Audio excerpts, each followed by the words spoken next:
دا یو حقیقت دی چې د مځکې پر مخ باندې څومره انسانان اوسیږي د دې ټولو انسانانو حیثیت د یو جسم دی، لکه یو بدن چې مختلف اندامونه په هغې کې ځای لري،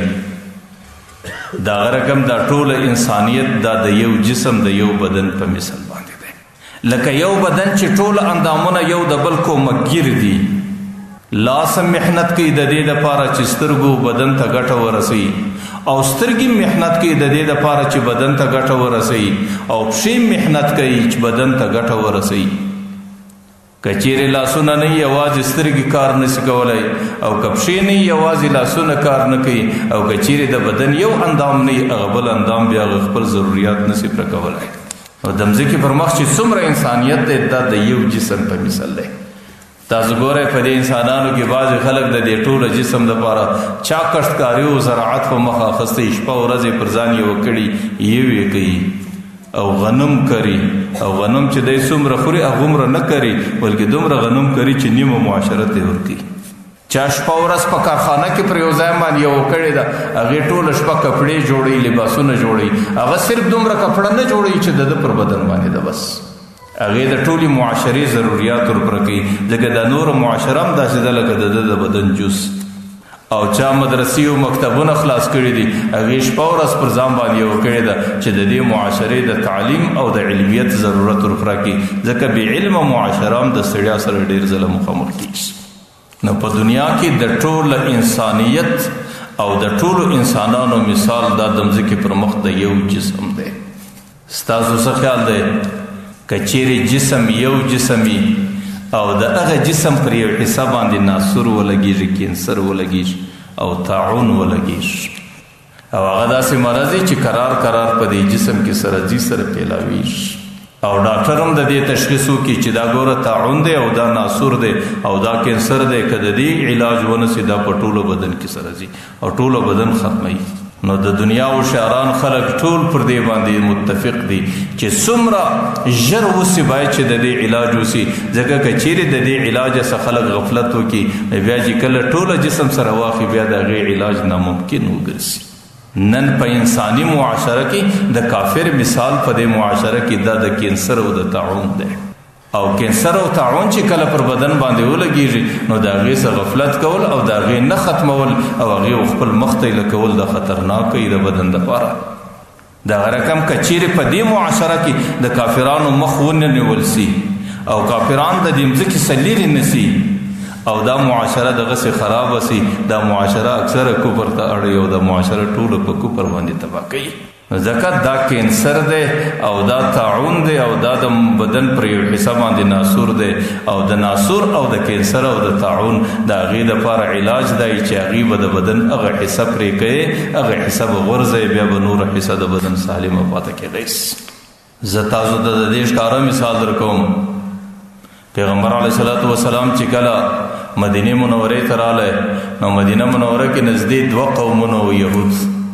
هغې بنی قریظه او بنو نذیر او لږ اخوا ته 3 قوم بنو قینقاع. د پیغمبر علیه صلات وسلام چې مدینه منوره کې زندگی تیروله، دوی به د مسلمانانو خلاف ډېر سازشونه کول، د مسلمانانو عقیدې به ور خرابولې او د پیغمبر علیه صلات وسلام په شان کې به ډېره ګستاخي او سپکاوی کاوه. نو پیغمبر علیه صلات وسلام په اولت کې د هغې علاج دا وبالی چې صرف د مدینې د حدودو څخه نقل کړو، لاړ سي په خیبر کې زندگی تیره کړي. لیکن ما درته ویل دا کینسر د کینسر علاج دا نه دی چې پر دې ځای باندې پټ پاته کې او پر دې ځای باندې د علاج وکړي، دی د بدن پر بله حصه ښکاره کېږي، او که دا ځای پرې نه کې دی دلته د بدن څخه مکمل ختم نه کې بیا دی د بدن پر بله حصه ښکاره کېږي. نو چې کله پیغمبر علیه صلات وسلام د مدینې څخه هغه خلک مهاجر کړو نو هغې چې په خیبر کې 4 5 6 9 کاله تیر کو نو هلته په خیبر کې بیا خرابي شروع کړه او د مسلمانانو خلاف یې سازشونه کول او د پیغمبر علیه صلات وسلام په خلاف یې هغه کردارونه ادا کول. لیکن په 9 کال پیغمبر علیه صلات وسلام خیبر ته پسې ورغلی. په خیبر کې د هغې هغه اصلي علاج وکړ. 192 کسان د هغې قتل او د هغې هغه نور انسانان یې د منځو د غلامانو په شکل باندې راوستل. نن 1400 کاله وسو پر خیبر باندې بیا مسلمانان په آرامه زندگی تیروي او پر خیبر باندې د دین حکم دی د مسلمانانو خلاف بغاوت نسته او په کروڑونو انسانان هغې ژوند تیر کوي او د ژوند تیرېدلو څخه وروسته الله تعالی جنت ته ورسول. ځکه د هغې علاج د هغې مثال د کینسر او د ناسور دی چې تر څو پورې د هغې علاج ونسي نو هغې په نور بدن کې سره پیلاویږي او چې کله د نور بدن حصې هغې ونیولې بیا د بدن دپاره ډېر خطرناک کوي. نن زه تاسو ته د دې ښکاره مثال درکوم. نن دا فلسطین پر مځکه باندې اسرائیل د یو سره ټکي غوندې اول وجود پیدا کړی دی، لیکن د هغې علاج هغې خلکو نه وکړي، هغې سره غفلت وکړي.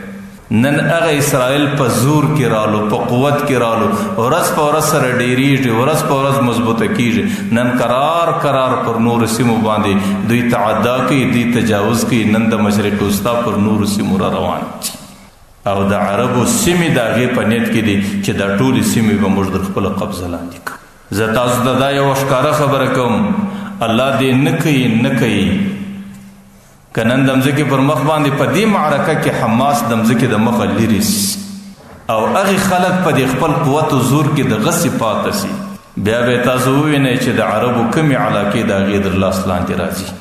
بیا به تاسو د خپلو حرمینو حال ووینئ چې زما او ستا بیت الله او زما او ستا مدینه په کوم حالت کې راځي. بیا به تاسو د مصر حالات ووینئ، بیا چې دې ته په مشرق وسطا کې ورسره کم قومونه دي د هغې ټولو حالات به بیا تاسو ته در معلومه سي چې دا ناسور دی او دا کینسر دی او د دې ناسورو د کینسر چې کله علاج نه وصلو نو هغه ناسور کینسر به بیا په دې سیمه کې ټول سره غوړېږي او دا ټوله سیمه به خپل گرفت کې اخلي. زه دا وایم چې کافر د هغې مثال په معاشره کې د ناسورو د کینسر دی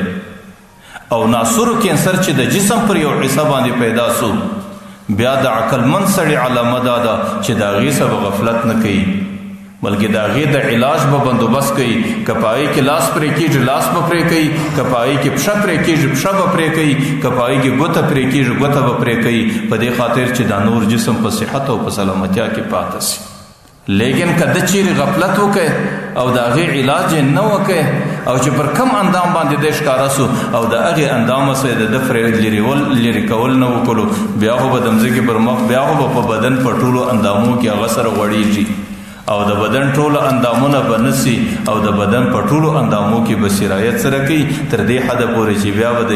انساني جسم د هغې څخه علاج کول مشکل نه بلکې ناممکن به بیا به د انساني جسم د تباهۍ او د هلاکت لویه ذریعه ګرځي.